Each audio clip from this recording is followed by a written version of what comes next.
ঈসা নবী আল্লাহর সন্তান, উযাইর নবী আল্লাহর সন্তান। অথচ আল্লাহ পাক বলতেছেন কুল হুয়াল্লাহু আহাদ, আমি আল্লাহ এক। যখন শুনছে আল্লাহ এক, তখন ওরা আবার কয় আল্লাহ তাআলা এতিম। কি কয় জানেন?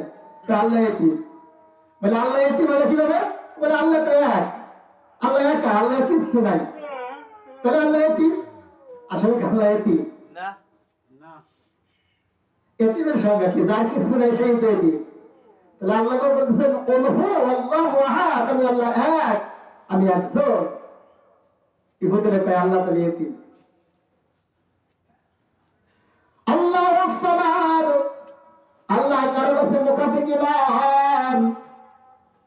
লাম ইয়ালিদ ওয়া লাম ইউলাদ ওয়া লাম ইয়াকুল লাহু কুফুয়ান আহাদ। আল্লাহ পাক কারো থেকে জন্মগ্রহণ করেন নাই, কাউকে জন্ম দেন নাই।